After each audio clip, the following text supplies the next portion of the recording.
Joining me now from Kyiv is CBS News foreign correspondent Chris Livesay. Chris, it's good to see you. So many Ukrainians, as we've been discussing, are celebrating Orthodox Easter right now, but this day also marks 2 months of war. You heard the ambassador say that he thinks that the Ukrainians will fight until they win. How is the morale there around Kyiv? Well, morale is extremely high. The ambassador is absolutely right. The Ukrainians are not going to give up any of their territory.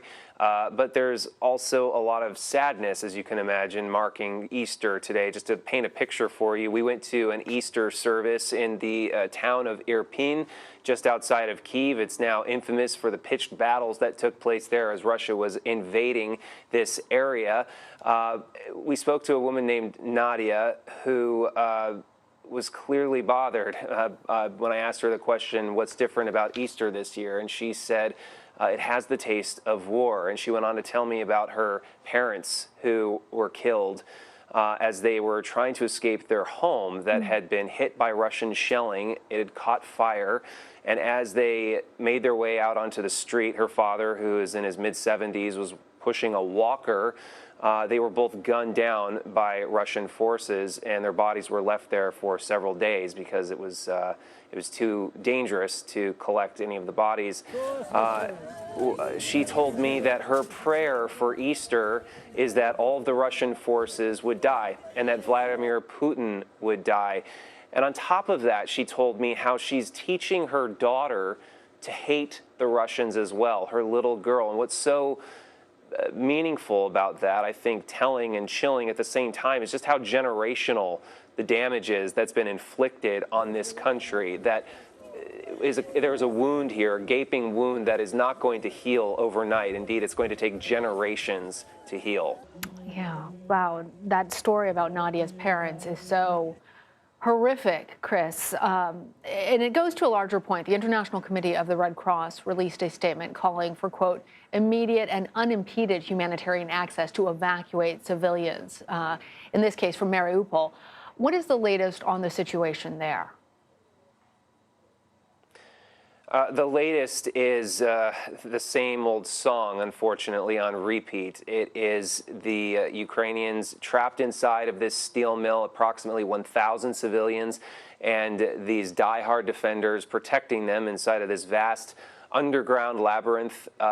They refuse to give up to the Russian soldiers who have told them surrender or die many, many times at this point. And they've also been unable to flee. So Vladimir Putin, a few days ago, had told his soldiers on television, before cameras, to stand down, to not invade, and to trap them inside. The next day, the building was bombed again, and we were told by Ukrainian forces that Russian forces were indeed trying to capture the complex. So Putin's own statement appeared to be nothing more than a cynical bluff. And so the situation continues at that steel mill and throughout much of southern Ukraine right now. Chris, the UK Defense Ministry released an intelligence update that claimed, quote, Ukraine has repelled numerous Russian assaults along the line of contact in Donbass this week. But the update also said that Russia has made some territorial gains. Please give us an update on Russia's latest efforts to take the east. So it's an extremely vast area spanning about 300 miles. Right now, the offensive it's quite a slog.